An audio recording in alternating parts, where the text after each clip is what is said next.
জমিদার বাবু এতক্ষণ ধরে বসে বিয়ে করতে পারছেন বলবে বলছে আরে না পারেন তো উঠে করো আমি তো আছি বিয়েটা আমি করে দেবো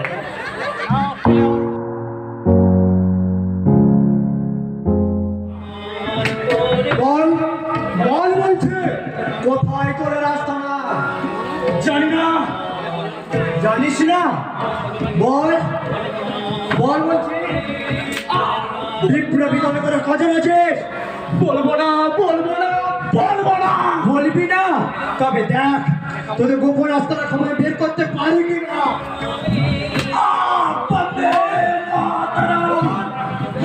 তোরা আমার উপর যতই অত্যাচার করিস না কেন ইংরেজদের পাঁচাটা কুত্তা আমার মুখ থেকে তোরা একটা কথাও বের করতে পারবি না তবে রে দেশ দরদি হয়েছে দেখছে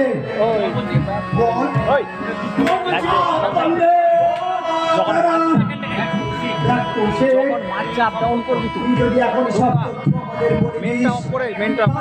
এখনই ছেড়ে দেবো যদি কোনো তথ্য না বলিস তোর শাস্তির মাত্রাটা লক্ষ গুণ বেড়ে যাবে তুই বাঁচতে চাস নাকি মরতে চাস আমরা বিপ্লবীরা কোনোদিনও মরতে ভয় পাই না আমরা এই দেশ মাতৃভূমি স্বাধীনতার জন্য জীবন পণ করে নেমেছি কিন্তু এই দেশ মাতৃভূমির জন্য বিশ্বাসঘাতকতা করতে পারবো না রে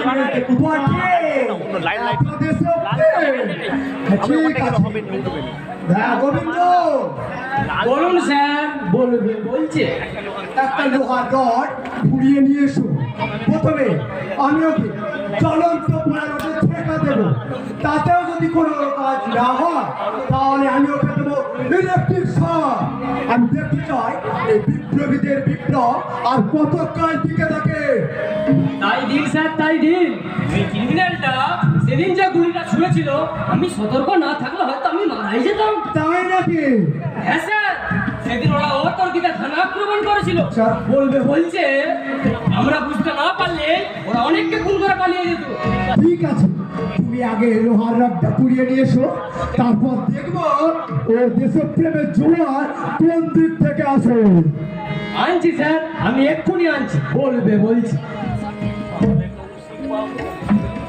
কৌশিক বাবু এই পথে কতদিন আসা হয়েছে বলবো না আর বিপ্লবী দলে কতজন আছিস তোরা জানি না আর আস্থানা যাইবা কোথায় জানি না জানি না জানি না জানিস না তবে বন্দে কি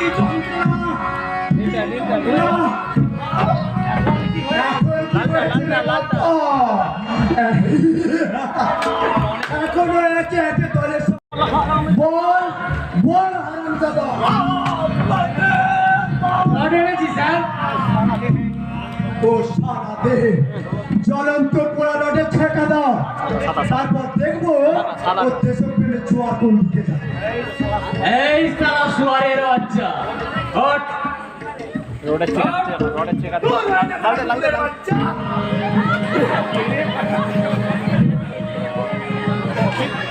সবরে সালা সুয়ারের বাচ্চা এত বড় দুষ্কর্মা বড় বাবুর সামনে আমাকে অপমান বলবে বলছে তবে দেখ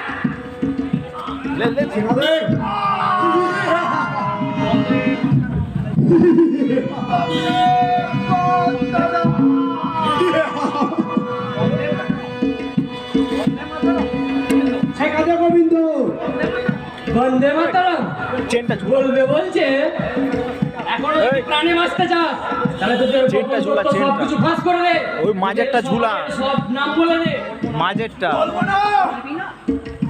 বলবি না তবে ভালো করেই দেখ বিপ্লবী করার মজাটা ছেকাদে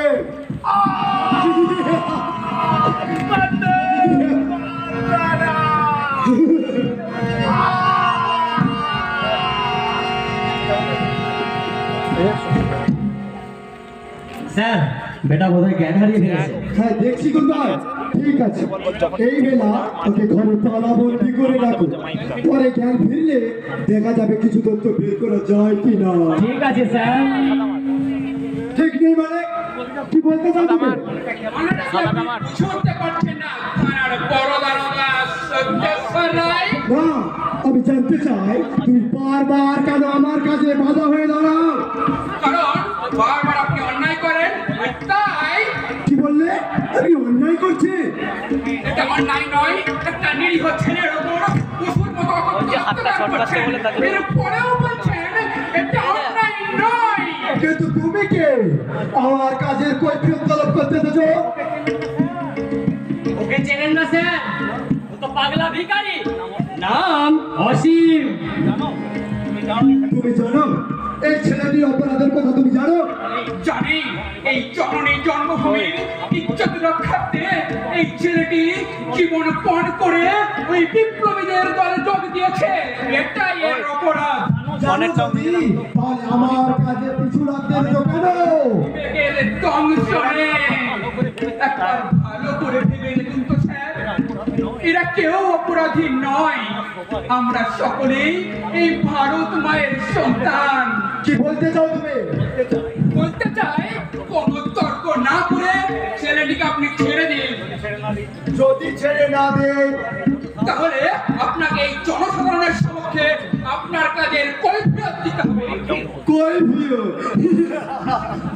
আমরা ইংরেজ সরকারের বেতনভোগী কর্মচারী, আমরা কাউকে কোনোদিন কোনো কাজে কৈফিয়ত দিই না আর দেবও না। কোনোদিন না দিলেও আজ কিন্তু আপনাকে কৈফিয়ত দিতেই হবে, কারণ অত্যাচারটা চরম সীমায় পৌঁছে গেছে। ওই বর্বর ইংরেজরা সুদূর ইংল্যান্ড থেকে এদেশে এসেছিল ব্যবসা বাণিজ্য করতে। সেই ইংরেজ জাতি চলে বলে কূটকৌশলে আজ হয়ে উঠেছে দেশের শাসন কর্তা। আমাদের ওপর চালাচ্ছে অত্যাচার, আর আপনারা তাদেরই অধীনে কাজ নিয়ে তাদের বর্বরচিত নীতিকে অবলম্বন করে অমানুষের মতো কাজ করছেন। কিন্তু কেন? এরা তো আপনাদেরই জাত ভাই, ভারত মায়ের সন্তান। বলুন, আপনাদের নির্যাতিতা এই ভারত মাতাকে বাঁচাতে মায়ের মুখে হাসি ফুটিয়ে তুলতে গিয়ে যদি আপনাদের এই সহোদর ভাইয়েরা বিপ্লবের পথে গিয়ে নেমে দাঁড়ায়, তাহলে আপনারা কি ওদের পাশে গিয়ে দাঁড়াবেন, নাকি ভারত মায়ের উপযুক্ত যোগ্য সন্তান হয়েও মায়ের বুকে পুনরাঘাত করতে এদের ওপর অত্যাচার চালিয়ে যাবেন? বলুন, জবাব দিন। খুব যে বড় বড় বুলি শিখেছো দেখছি, একবার ধরে নিয়ে গিয়ে হাজতে পুনে দিলে বুঝতে পারবে কত ধানে কত চাল। তুমি কি জানো এই ধরনের কথাবার্তা যদি সাহেবের কানে যায় তোমার পরিস্থিতিটা কি হতে পারে? জানি, জেল অথবা ফাঁসি। জানো যদি তাহলে কথা না বাড়িয়ে চুপচাপ বাড়ি ফিরে যাও, বুঝেছো? বিপদ আছে, চুপচাপ বাড়ি ফিরে যাও। হ্যাঁ গোবিন্দ, তোমাকে যে কথা বললাম ওকে এখন ঘরে তালাবন্দি করে রাখো, পরে জ্ঞান ফিরলে দেখা যাবে কিছু তথ্য বের করা যায় কি না। আরে বাটা, ওই বলছি কি করলেন আপনি? একেবারে পায়ে করে লাথি মেরে তুমি চুপ করে দাঁড়াও তো ছোকরা।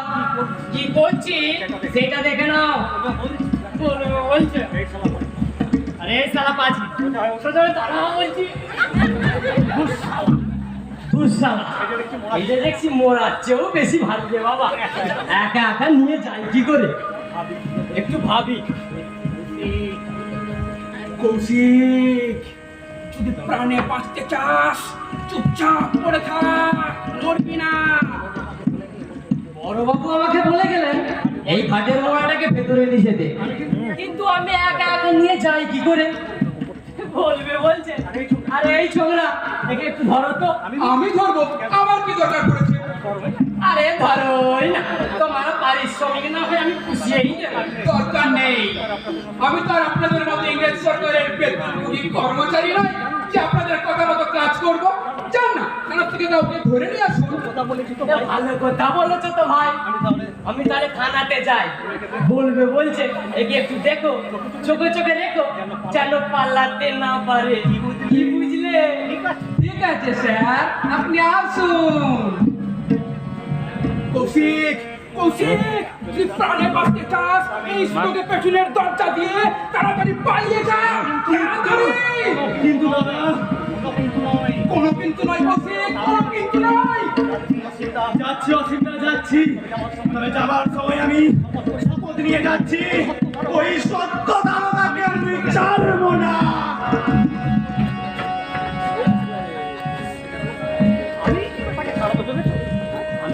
কিন্তু আমি কি বেটাকে ছাড়বো ভেবেছো? এই খাটের মোড়টা দেখছি খুব ভোগাবে। হ্যাঁ বলবে বলছে, থানাতে তো কাউকে পেলাম না। দেখি আসামি কোথায় গেল? কি হলো? কিছু বলো। যার যেখানে যাওয়ার দরকার সে সেখানেই চলে গেছে। তার মানে আমি যে তোমাকে দায়িত্ব দিয়ে গেলাম আর তুমি আমি তাকে ছাড়তে যাবো কেন? সে নিজেই চলে গেছে। তুমি তাকে আটকাতে পারলে না? আমি তো আর আপনাদের মতো ওই ইংরেজ সরকারের পাতাটা গোলাম নই যে আপনাদের কথা মতো কাজ করতে হবে। বেশি কথা বাড়িও না, বড় বাবু আসুক তারপর তোমার হবে। কিন্তু আমি তো তোমাদের বড় বাবুকে ভয় পাই না, এ ভজ গোবিন্দ হাবিলদার সাহেব মহাশয়। সুতরাং আমার তুমি কিছুই করতে পারবে না। বলিস কি রে বাংলা? কি একটু দাঁড়া, দেখিয়ে দেবো কি করতে পারি আর না পারি। কিন্তু আমার হাতে যা বেশি সময় নেই, সুতরাং আমি চললাম। না তুই যাবি না, আমি তোকে যেতে দেবো না। ক্ষমতা থাকে তোমাকে আটকাও, আমি কিন্তু চললাম। যাবি কোথায়? তবে না, বড় থাক এখানে। বড়বাবু এসে আসামির পরিবর্তে তোকে ধরে পিটু। চলি রে গোবিন্দ।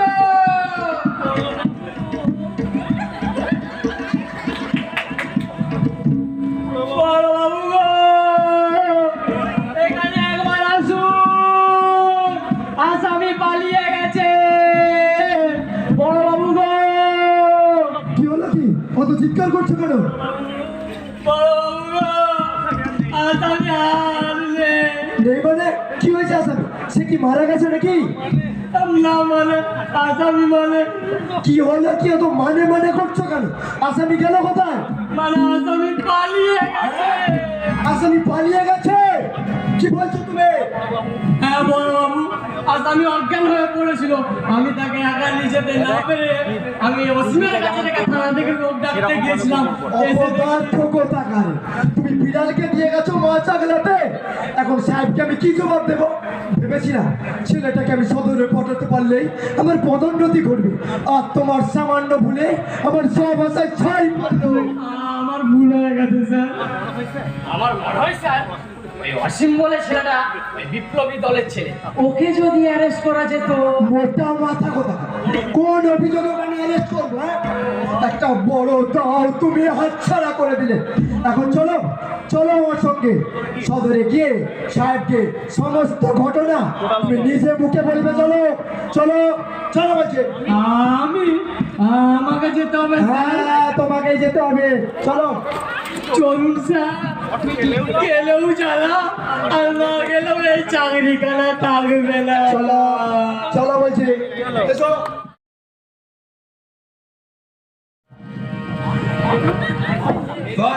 बोल साले चुआर तो बच्चा दिलचस করিবে মামা বাড়ি আড্ডার কইয়াছিস বল সালে তোমরা যতই চাবুক মারো না কেন ইংরেজ কুত্তা, নীল চাষ আমরা করবো না। করিবে না নীল চাষ না করিলে আমি ফোনের ফমি নাম করিয়া দেব। নাম করবে কিন্তু কেন? ও তো আমার নিজস্ব সম্পত্তি। নিজস্ব সম্পত্তি? তোরা কি সম্পত্তি লইয়া জন্মিয়াছিলি? এই সম্পত্তি গভর্নমেন্টের সম্পত্তি আছে, তোর বাপ কানে। আমি আমার বাপ তুলে কথা বললে সাহেব? হ্যাঁ আমি বাপ তুলিয়াছি। দরকার হইলে তোকে আমি চাপকায়া শেষ করিয়া ফেলিবে আর নির্যাস বি করাইবে। দাও তো। না, নীল চাষ আমরা করবো না, আমরা আন্দোলন করবো। কোনো ফল হইবে না, তোরে নীল চাষ বি করিতে হইবে আর খাজনা বি দিতে হইবে, नहीं तो তোরে হার গুড় সব আলাদা আলাদা করিয়া দেব। এটা কি জুলুমবাজি নাকি? দেশে কি আইন কানুন নেই? ফাইন ও ফাইন তো আমরা তৈরি করিবে, ভালো করিয়া ভাবে দেখ গণপতি, নীল চাষ করাইবি কি না করাইবি? না, আমাদের নতুন করে ভাবনার কিছু নেই। নীল চাষ আমরা করব না, এটাই আমাদের প্রথম ও শেষ কথা। গণপতি তোকে আমি বহুবার কেস করাইতেছি আর নেহি, এবার আমি নিজ রূপ ধারণ করিবে, তোদের আমি বুঝা দিবে কেতু ঠানে কিন্তু চাল আছে। রিপন সাহেব, তোমাদের অনেক অত্যাচার আমরা মুখ বুঝে সহ্য করেছি, কিন্তু আর নয়। এবার আমরা সকলে মিলে অত্যাচারের বিরুদ্ধে প্রতিবাদ করব। প্রতিবাদ করাইবি? আমি তোদের প্রতিবাদ করাইতেছি।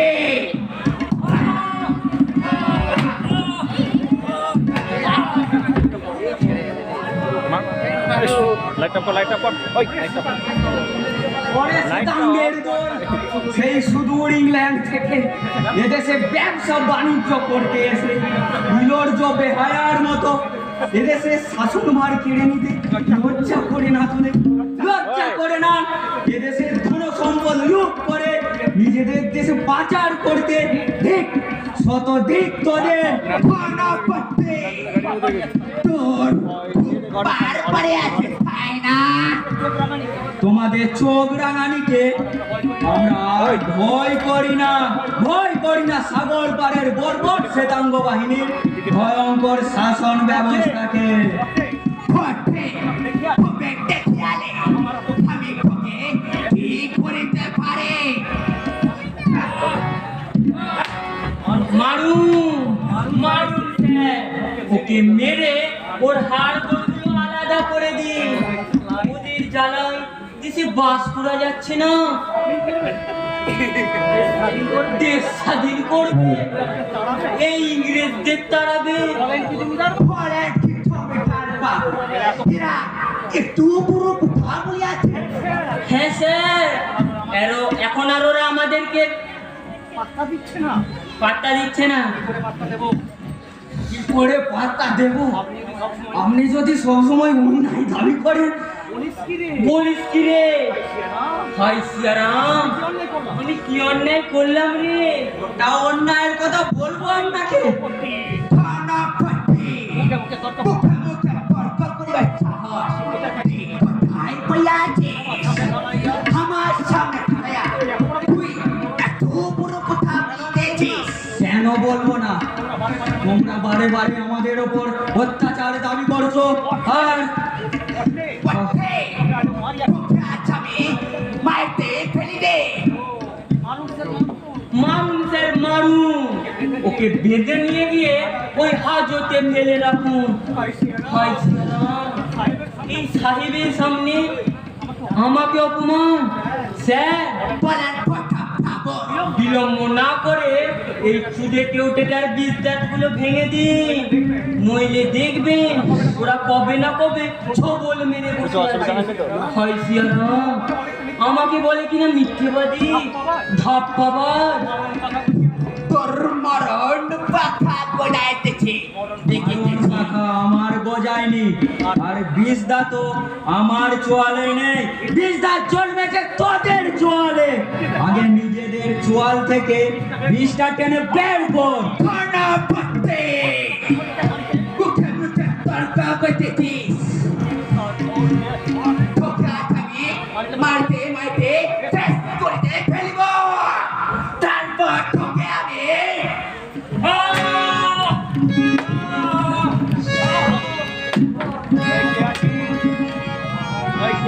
কে আছিস ইটার ছায়া বলেন স্যার, আদেশ করুন সাহেব। হে আজবিক তোরেটা ফাটিয়া ঠানেতে লইয়া যা ঠিক আছে স্যার। আরে সালা বদমাস, সাহেবের মুখের ওপর কথা। ওঠ, ওঠ বলছি। এই, দাও তো কর।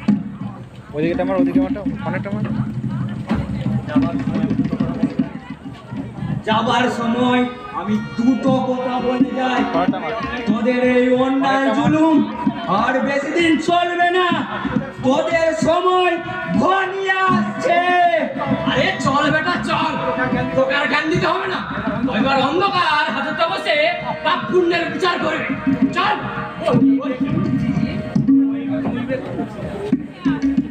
নুইবে কঞ্চি তবু ভাঙবে না। এই যুগে গণপতিটাও মানুষ হয়ে গেল।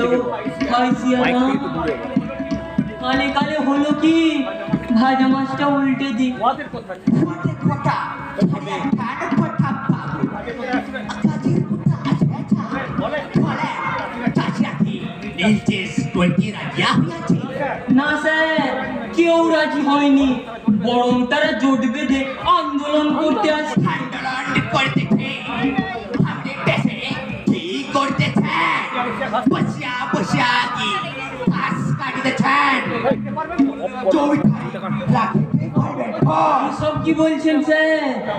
ওরা আমাদের বিরুদ্ধে বিদ্রোহ ঘোষণা করেছে। ওই সত্যেশ্বর দারোগাকে ওরা আর পাত্তা দিচ্ছে না স্যার। আপনি কি বলতেছেন ওই তুমি কি তুমি ঠার আছে নাকি সুয়ার্থ বাগাল আছে আপনি ওয়াটকে ভ্রমণ করতে পারে নাই হয় সিয়ারাম, আমি জমিদার প্রতাপ নারায়ণ চৌধুরী, আমি সুয়ারের বাগান হতে যাবো কেন স্যার? আপনি ওদের চেনেন না স্যার? ওই অসীম বলে ছেলেটা সেদিন সত্য দারোগার বৈঠকখানা থেকে বিপ্লবী ছেলেটাকে জোর করে নিয়ে চলে গেল। কেউ কিচ্ছু করতে পারলো না স্যার। অনেক কথা ভাবো ওরা এত সাহস পাইল কোথা থেকে জানি না স্যার, মনে হয় আমাদের এই সুখের রাজত্ব আর বেশি দিন থাকবে না। উসু সালাতো থাকিয়ে পিঠে খাল তুলিয়া লবণ ঢালিয়া দে হাই সিয়ারাম, আমার কি আর সে বয়স আছে স্যার? ইহা বললে ছবি ঠাই ছাড়াই ভ্যান্তি করিয়া এই ভালো বাচ্চা করে পারে আর চাইতে পারবে না এসব কি বলছেন স্যার? আপনি কার সাথে কার তুলনা করছেন? প্রেম রসিক মানুষ না হলে আপনি প্রেমের মর্মটা বুঝবেন কি করে? খুব হয়েছে থানার বড়বাবু সত্যেশ্বর রায় কি করতেছে খরচা আদায় করতেছে নাকি চাষিকে ধরিয়া পিটাইতেছে নীল চাষ না করার জন্য চাষিদের ধরে এনে পেটাচ্ছেন স্যার। উঠারো খা ভালো কাজ করতেছে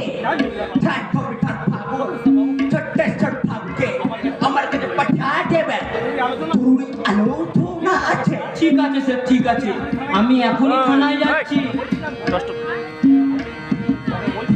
তবে বলছিলাম কি, ওই বদমাইশগুলোর খবরাখবর আমি আপনাকে এনে দেব। আপনি ওদের ধরে ভালো করে শাস্তা করে দেবেন, নইলে আমাদের এই সুখ শান্তি সব ধরাশায়ী হয়ে যাবে, সব ধরাশায়ী হয়ে যাবে। হে আমি কি শুনেতেছি থানা হাটবিরা আন্দোলন করতেছে তো দেখা আমি উহাতে আন্দোলন বাঞ্চাল করিয়া থেকে আমি উহাতে চাষ করাইবে আউ খাসনাদি ডবল করিয়া দেব উহারা আমাকে চেনে না আমি কেমন তরা সাহেব আছি উহারা বিপ্লব করিলে আমি গুলি চালাইয়া উহাকে শেষ করিয়া দেব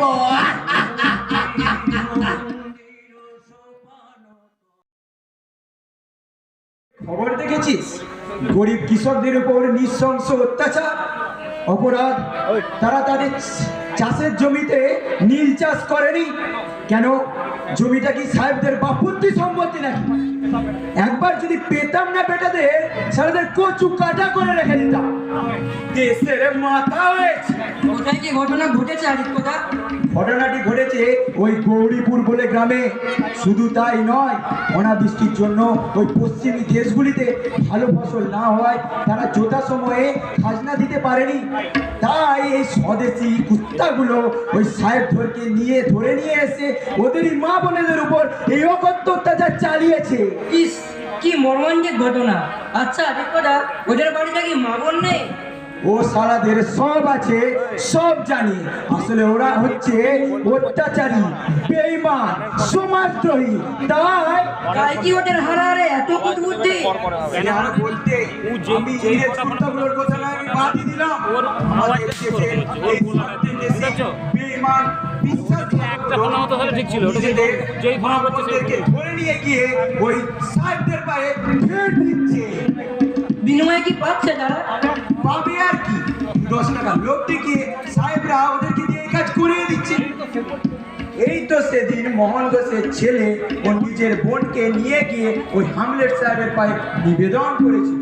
বিনিময়ে কি পেয়েছিল জানি? ছিল 50 গা বেত্রাঘা। মন বোঝার ছেলের অপরাধটা কি? অপরাধ কার্যসিদ্ধির পর ন্যায্য পাওনার দাবি। আমার মনে হয় সে তার নিজের কাজের যোগ্য পাওনাটাই পেয়েছে। এইভাবে সাহেবদের অত্যাচার দিনের পর দিন বেড়ে চললে দেশে মানুষ বাস করতে পারবে না। ওই যতদিন নয় বর্বর ইংরেজদের হাত থেকে দেশের শাসন করা আমাদের স্বদেশী লোকেদের কাছে আসছে, ততদিন দেশের উপর চলবে অকথ্য নির্যাতন। তাই তো আমরা একত্রিত হয়ে ওদের বিরুদ্ধে সশস্ত্র আন্দোলন করতে চাই। ভাই বোন আত্মীয় পরিজন সবকিছু ত্যাগ করে আমরা নেমেছি এই বিপ্লবের পথে। আজ আমরা বিপ্লবী, আমাদের মানে দোয়ানে নেই কোনো আমাদের প্রাণের হিসাব। আমরা চাই ওই শ্বেতাঙ্গ পর্বত সাহেবদের রক্তাক্ত চিহ্ন শির। কিন্তু ভায়াদিত্য, ওদের রক্তাক্ত ছিন্ন শির পেতে গেলে এত উত্তেজিত হলে চলবে না। ওরা হচ্ছে ভীষণ সাহসী এবং অত্যাচারী। ওরা হিংস্র সিংহের ন্যায়, ওরা অর্থলোলুপ।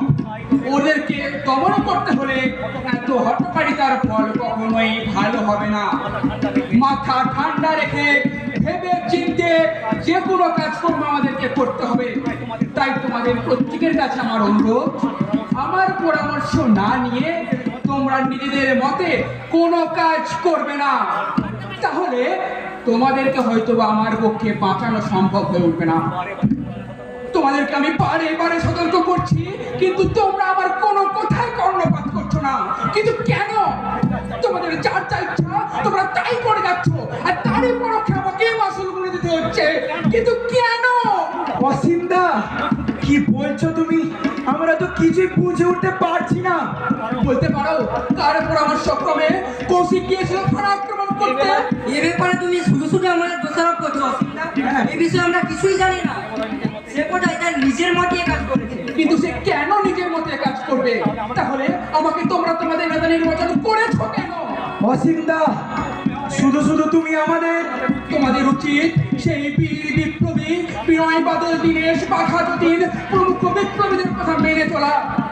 তারা প্রাণ দিয়ে প্রমাণ করেছিল ভারতবাসী ভীরু নয়, কাপুরুষ নয়। সংগ্রাম করতে ভারতবাসী কখনোই পিছপা হয় না। তাই তোমাদের প্রত্যেকের কাছে আমার অনুরোধ, বিপ্লবের পথে নেমে তোমরা কখনোই মায়ের সঙ্গে বেইমানি করো না। তাহলে হয়তো আমাদের এই বিপ্লব ব্যর্থ হয়ে যাবে। অসীমদা, কৌশিকদার কোনো খবর পেলে? হ্যাঁ, পেয়েছি। ওই বড় দারোগা সত্যেশ্বর রায় তাকে ধরে নিয়ে গিয়ে প্রচন্ডভাবে প্রহার করছিল। কিন্তু আমাদের সৌভাগ্য, সে মারের চোখে কোনো কিছু ফাঁস করে দেয়নি। এখন কোথায় আছে সে? কৌশিককে কি ওরা ছেড়ে দিয়েছে? ওরা হচ্ছে বাঘের বাচ্চা। শিকার একবার ধরলে হজম না করা পর্যন্ত ওরা কাউকে ছেড়ে কথা বলে না। আমি তাকে কৌশলে বাঁচিয়ে দিয়েছি। তাহলে সে এখন আছে কোথায়? হয়তো বাড়িতে গিয়ে বিশ্রাম নিচ্ছে। এখন থাকো সব কথা। আমি তোমাদের উপর যে কাজের দায়িত্ব দিয়েছিলাম সে ব্যাপারে আমরা টাকা সংগ্রহের জন্য অনেকের কাছে গিয়েছিলাম। অনেকেই বলছে যে টাকা কি গাছের ফল, যে চাইলেই পেরে দেবো। ওই সুদখোর মনোদয় রবিশঙ্কর বাণিজ্য বলেছেন, আমাদের টাকা দেওয়া হচ্ছে সেটাকে জমে ফেলে দিলে তার নাকি অনেক পুণ্য হবে।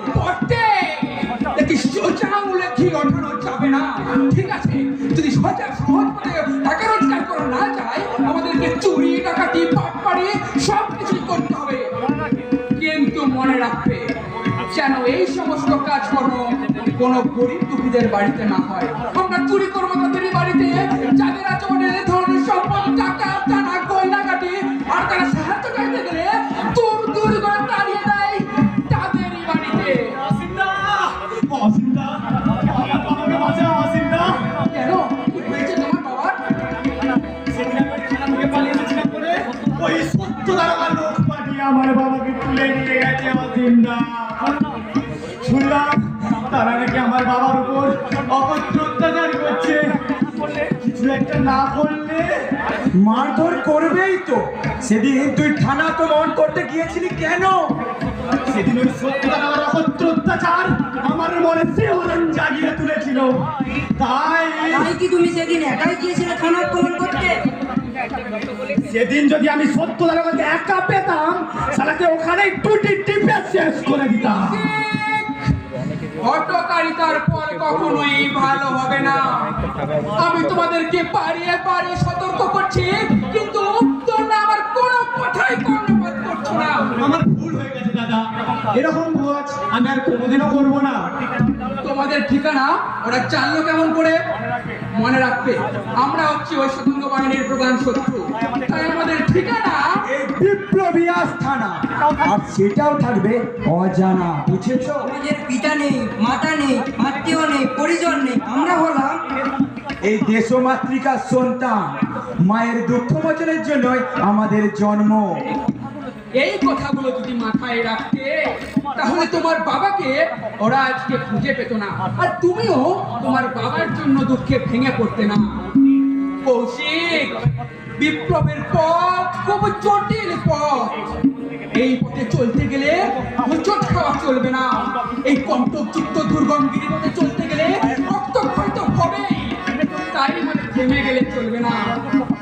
দুঃখ কষ্টকে জয় করে তবেই বিপ্লবী পথে নামতে হবে। মানসিকভাবে ভেঙে পড়লে কখনোই বিপ্লবী হওয়া যায় না। কৌশিক, আজকের কাগজের প্রথম খবর, গরিব চাষিদের উপর ওই সাহেবদের অত্যাচার।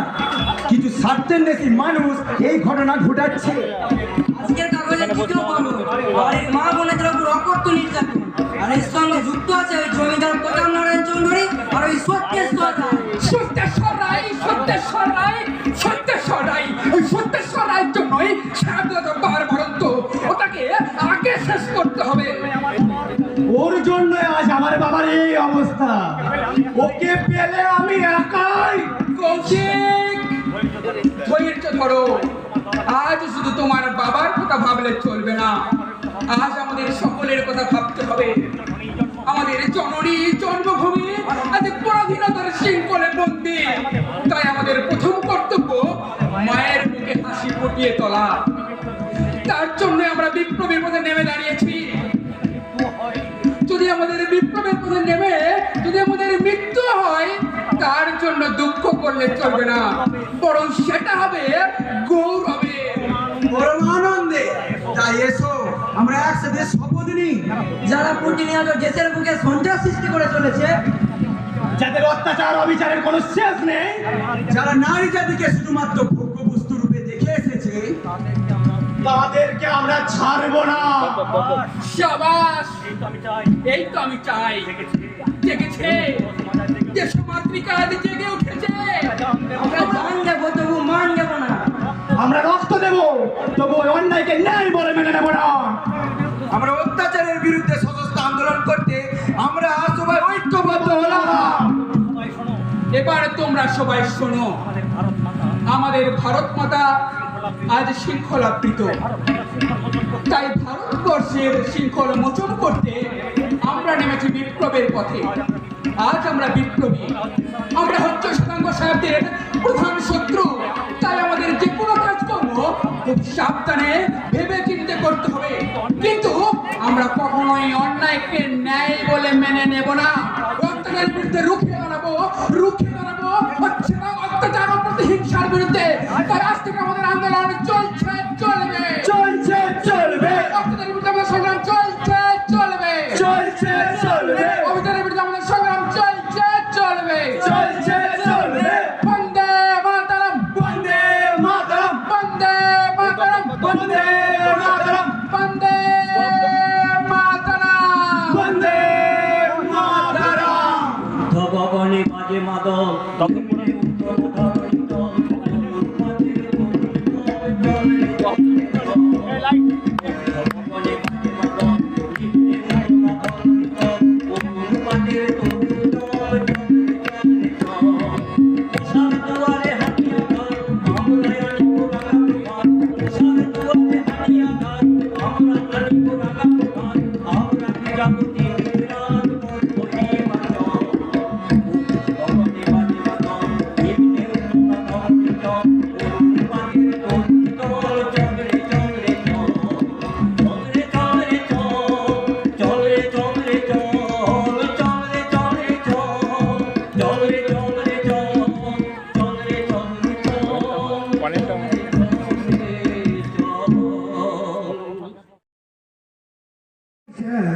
ওই এখনকার ছেলে ছোকরাগুলো ওই কৌশিকের মতো কোনো সিরিয়াস হয়ে উঠেছে।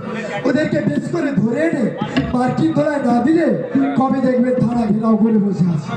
স্মরণে রাখবেন স্যার, আমি চলে গেলে কিন্তু আপনিও আর থাকবেন না। তাই বলছে একটু ভাবুন কিভাবে ওদের সাহায্য করা যায়। আমি ওটা লইয়া বহুবার ভাবিয়াছি কি করতে পারি।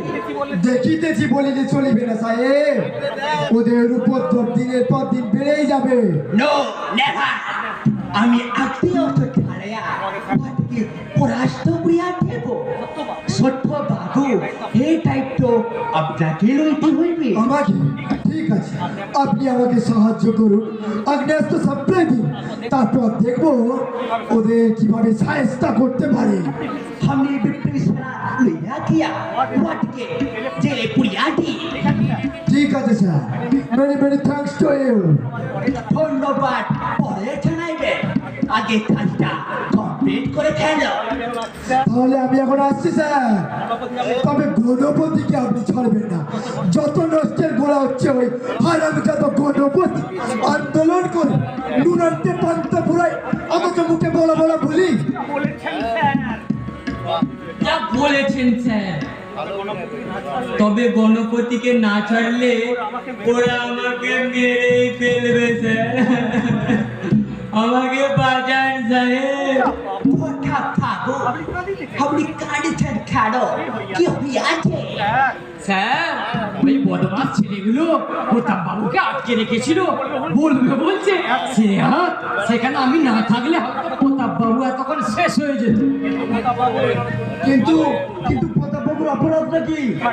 হাই সিয়ারাম, আমি বাড়িতে একা থাকি, তাই একাকিত্ব কাটাতে আমি গণপতির ওই বড় মেয়েটিকে বিয়ে করতে চেয়েছিলাম। এই আমার অপরাধ। কি বলছেন আপনি? কচি মাইয়াকে বিবাহ করিতে চান? আপনি টাবট প্রেমরথী মানব আছেন। আমার এখন এমন কি বয়স হয়েছে সাহেব? বলবে বলছে, তার চারপুরি তো হবে। কি বলেন প্রতাপ বাবু? তাও তবে জমিদার বাবুর বউ তো হবে, এতেও আপত্তি নেই। ওদের বক্তব্য আমি নাকি ওই গণপতিকে ধরে আনতে বলেছি, গণপতিকে না ছাড়লে ওরা আমাকে মেরে। বটে, ওদের এত বড় বার বেড়েছে, এই মুহূর্তে সাহায্য করতে হবে, নইলে আমরা শান্তিতে ঘুমাতেও পারবো না। ভাবে দেখছি জমিদার বাবু, আপনি ওই মাইয়াকে বিবাহ করিবেন। আপনি সব ব্যবস্থা করিয়া দেবে। আপনার অশেষ দয়া সাহেব, এই আধমের মুখ দিকে একটু তাকান স্যার, আমি বড় একা। আর একা থাকতে হবে না জমিদার বাবু, আপনার ব্যবস্থা তো পাক্কা। বলবে বলছে, আমি তো ভাগ্যবান, এই বয়সেও বিয়ে। চলুন বাড়ি চলুন, জেঠিমা আপনার জন্য চা করে অপেক্ষা করছে। যান যান, নতুন বইয়ের হাতে পানি গ্রহণ করবেন। যান। না, আমি বাড়ি যাব না। আমার হবু শ্বশুরকে না নিয়ে আমি বাড়ি যাব না। হবু শ্বশুর? এসব কি বলছেন জমিদারু? তার মানে বিয়েটা কি ওখানেই হচ্ছে নাকি? হাই সিয়ারা, এখনো হয়নি, তবে সাহেবের অনুমতি পেলে বিয়ে হতে কতক্ষণ। আমার তো সব ব্যবস্থা পাকা। কিন্তু আপনার আপনার পরিকল্পনা বাস্তবায়িত করতে গেলে বিপদ আরো বাড়বে, বিপ্লবীরা খেপে যাবে, আর আপনার কাঁচা ফলটা অকালে ঝরে যাবে। No never. আমি ঠাট্টা দিয়া ঠাট্টা দিতে চাই ছোট্ট বাবু। বিপ্লবীদের আপনি চেনেন না সাহেব, ওরা কাউকে রেহাই দেবে না। ইহা বললা আপনি চিন্তা করিবেন না, ও শালেকো আমি খতম করিয়া দেব, আর পঠাবো বিভাবী আমি করাইতে। কি আনন্দ, কি আনন্দ! এবারে আমি বাড়ি যাই। ওরে ওরে ও গোবিন্দ, চল আমার হবু শ্বশুরকে ছেড়ে দিবি, চল আমি সঙ্গে করে নিয়ে যাব। চলেন স্যার, কি মজা, কি মজা! প্রতাপ বাবুর বিয়ে টোপর মাথায় দিয়ে বলবে বলছে এমন ঘর হাজারে একটা মিলবে। চুলগুলো পাকলে কি হবে, দাঁতগুলো এখনো পড়েনি। চল গোবিন্দ, চল তাড়াতাড়ি চল। আশ্চর্য, 4-20 বয়স পেরিয়ে গেল, অথচ এখনো বিয়ের দেশে গেল না। ছবিটার বাবু ফেব্রুয়ারি মানব আছেন, বিবাহ করলে ক্ষতি কি হইবে? সবটাই ক্ষতি। আমরা যদি এই ঘটনার সঙ্গে যুক্ত থাকি, তবে ওই দেশপ্রেমিক ছোকরাগুলো আমাদেরকে ছেড়ে দেবে ভেবেছেন? ওরা আমাদের রাতের ঘুম কেড়ে নেবে। তবে দিবালোকে ঘুমে লইবে। বিষয়টাকে আপনি অত হালকা ভাবে নেবেন না সাহেব, ওরা আরো কালকে উঠে যান। ছোট্ট বাবু আপনি আতঙ্ক করিবেন না, আমি উহাদের বংশ নাশ করে ফেলিবে। আমি ও সাগর পারে দস্যু আছি, আমি উহাদের বুঝা দেবে বৃত্ত করিবার কতটা ভয়ঙ্কর হতে পারে। আপনি যা ভালো বোঝেন সেটাই করুন, আমি কিন্তু এর মধ্যে নেই। ও কথা বলিয়া পিছা পড়লে চলিবে না ছোট্ট বাবু। আপনি থানার বহু বাবু আছেন, এই চেষ্টাকে আমরা কি লিড করতে হইবে? ঠিক আছে, আমি কেসটা লিড করতে পারি, তবে আপনাকেও সেদিন বিবাহ মঞ্চে উপস্থিত থাকতে হবে। চলুন তো আমি উপস্থিত থাকিয়া বিবাহ সুসম্পন্ন করিবে। আমি সেনাভাই লইয়া গিয়া সন্দেহভাজন ব্যক্তিকে অ্যারেস্ট করিয়া জেলে পুড়িয়া দিই। কি বুঝলেন ছোট্ট বাবু? ঠিক আছে স্যার, আমি সব ব্যবস্থা পাকা করে রাখবো। আপনি যথাসময়ে বিবাহ মঞ্চে উপস্থিত থাকবেন। আমি এখন আসছি স্যার। আসেন ছোট্ট বাবু, আসেন। ছবিটার বাবু বিবাহ সুসম্পন্ন হইলে বহুত টাকা রোজগার হইবে। छोटा बाबू रुपया भी छोड़ दो तो काम हो गया, नहीं तो सब कुछ गड़बड़ हो गया।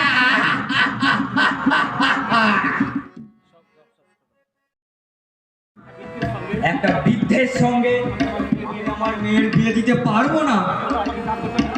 আমি এরকম অসামাজিক কাজ করতে পারবো না কিছুতে।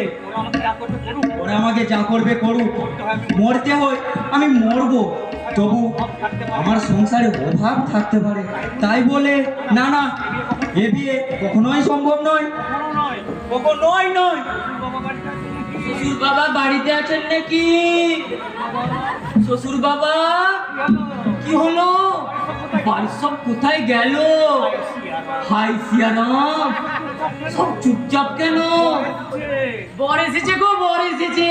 শাঁখ বাজাও, উলু দাও, বলবে বলছে এমন বয়স হয়েছে আমাদের জলগার বাবু, দেশের মাথা বলে কথা, চুলতে একটু পাকবে, তবে চিন্তা আর কিছু নেই।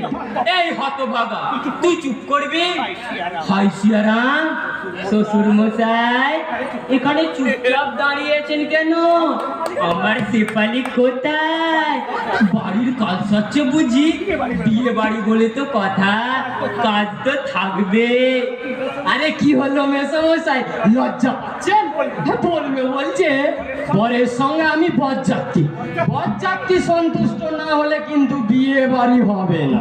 বিয়ে বরযাত্রী এসব কি বলছেন আপনারা? আরে কার বিয়ে? কেন? আপনার বড় মেয়ে শেফালির বিয়ে। আরে আমি তো বর, আর আমি হলাম পরপক্ষ ঘটক কাম বরযাত্রী বলবে বলছি। অসম্ভব, এ বিয়ে কখনোই হতে পারে না। কেন কেন হতে পারে না? আমি কি অযোগ্য পাত্র নাকি? আপনি কথাটা বলছেন কি করে? একজন বৃদ্ধের সঙ্গে এক 16 বছরের কিশোরীর বিয়ে কি করে হতে পারে? বলবে বলছে, বয়সটা দেখলে হবে? আমাদের প্রতাপ বাবু হলেন এলাকার জমিদার, টাকা পয়সা সোনা দানা গয়না গাটি কি চাই আপনার? বলবে বলছে কোনো পণপে আপনার সব অভাব মিটে যাবে।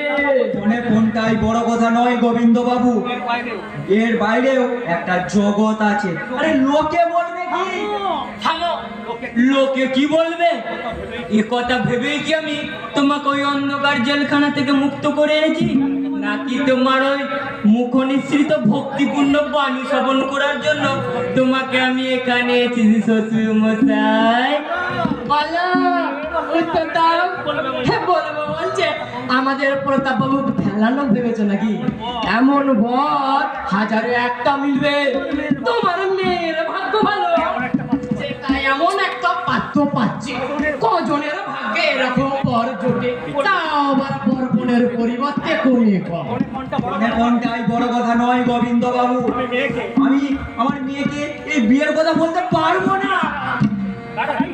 হাই সিয়ারাম, তুমি বলতে না পারো, পথ ছাড়ো, আমি ভেতরে যাচ্ছি।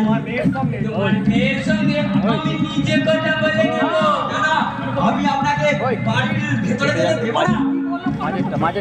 বললো কি গণপতি, এসে জমিদার তার প্রজার বাড়িতে ঢুকতে পারবে না, এমন অগ্নি শুদ্ধ বাণী আপনি কোন ধর্মগ্রন্থ থেকে পেলেন গণপতি বাবু?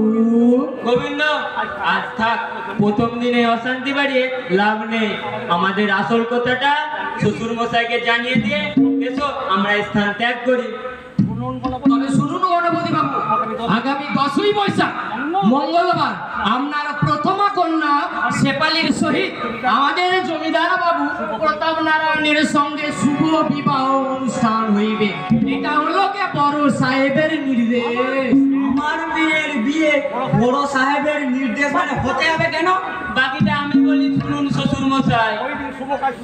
ওই দিন শুভ কাজ সুসম্পন্ন করার জন্য বড় সাহেব এবং ওই থানার বড় দারোগা এখানে উপস্থিত থাকবে। এটা কি মগের মুল্লুক নাকি? দেশে কি বিচার নেই? দেশের আইন শৃঙ্খলা কি অচল হয়ে পড়েছে নাকি? মনে রেখো, গায়ের জ্বরে সব কিছু হয় না। হয় হয় মেশামশাই, সব হয়। বলবে বলছে গায়ের যুগিতে সব হচ্ছে। বিচার, আইন শৃঙ্খলা, এসব কি বলছেন শ্বশুর মশাই? এই জন্মে তো কোর্ট কাছারিতে চাকরিটা পেলেন না, ভগবানকে ডাকুন, পরে জন্মে আপনাকে কোর্টের জজ করে পাঠাবে। না কি বলিস রে গোবিন্দ? যা বলেছেন জমিদার বাবু, এটুকু আপনার গণপতি ছাড়া শ্বশুর হবে না, শেফালি ছাড়া বউ হবে না। কে বলেছে? চলুন তো ওই অনাথ মাস্টারের মেয়ের কাছে, বলবে বলছে দেখিয়ে দেবো বিয়ে বাড়ি কাকে বলে। আরে জান না মশাই, জান না, দয়া করে আমাকে শান্তিতে থাকতে দিন না। এখন অশান্তির কি হয়েছে শ্বশুর মশাই? তোমার মেয়েকে বিয়ে করে তোমার আমি হাড় খাবো, মাছ খাবো, শেষে ডুগডুগি বাজিয়ে তোমাকে আমি নর্দমায় ফেলে দেবো। আপনি জমিদার হতে পারেন, তাই বলে আমার মাথাটা কেনে রাখেননি। আপনাদের ওই রকম ঔদ্ধত্য আর বেশি দিন চলবে না। অধর্মের বিচার একদিন হবে হবে। ভগবান কাউকে ছেড়ে কথা বলবেন না। গোবিন্দ, এই বুড়ো শ্বশুর বলে কি রে? ভগবান, অধর্ম, পাপ, বিচার। এরে গোবিন্দ, ভগবান কোথায় আছে রে? আপনার হবু শ্বশুরের ঠাকুর ঘরে। যতই উপহাস করুন না কেন, ধর্মের জয় একদিন হবে হবে। শ্বশুর মশাই, আমি বলি শুনুন, ধর্ম আর অধর্ম দুই ভাই, ওদের একজন এখানে আসলে আরেকজন আসে না। সুতরাং সুতরাং এই অধর্মের রাজত্বে ধর্ম আসবে কোন পথ দিয়ে? গণপতি আসবে। পৌরাণিক কাহিনীতে অসুরদের বিনাশ করতে নেমে এসেছিলেন মহামায়া। আজ কলিযুগের দানবদের অত্যাচার থেকে রোধ করতে ছুটে আসছে আমার হবু শ্বশুরের ধর্ম। ওরে ওরে গোবিন্দ, এবার আমরা কেটে পড়। কিন্তু মনে রাখবেন শ্বশুর মশাই, আগামী 10ই বৈশাখ শুভ দিন, সেপালি চিহ্নে ভোট দিন। ওই দিন বরের সাজে সদল বলে আমরা আসবো অধর্মের রূপ ধরে। পারলে সেদিন আটকিয়ে বলবে বলছি। এতখানি অধর্ম, এতখানি অরাজকতা আমি কিছুতে মানতে পারবো না।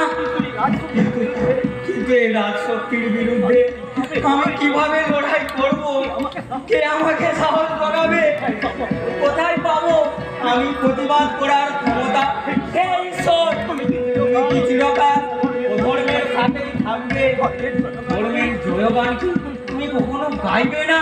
হে নিষ্ঠুর পাষাণ দেবতা, উত্তর দাও। ওই নারী নরপশু জমিদারের হাত থেকে আমার মেয়েকে বাঁচাতে আমি কোন পথে আগাবো? সমস্ত লজ্জাটা আমি কি দেশ ছেড়ে চলে যাব? বিবেকের ধ্বংসিত হয়ে আমি আত্মঘাতী হব। ভগবান,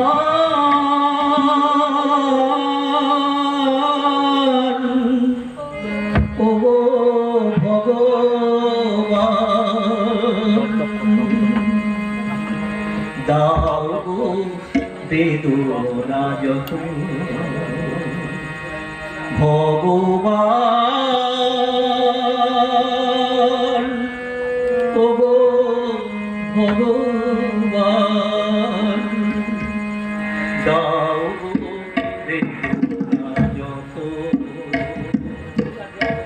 দিনে বিনতি দাও গো সপতি, দিনে বিনতি দাও গো সপতি। দুঃখ সহিবার মতো দাও গো বেদনা যত। ভগবান,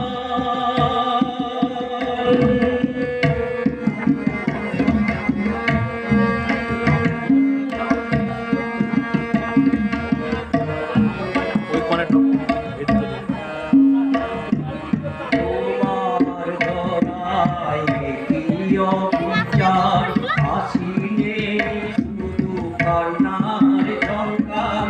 তোমার দয়ায় প্রিয় বিচার আসিলে শুধু কান্নার ঝঙ্কার।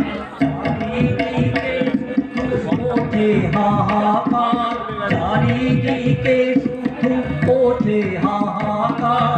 সইব আর কত, দাও গো বেদনা যত। ভগবান, ও গো ভগবান,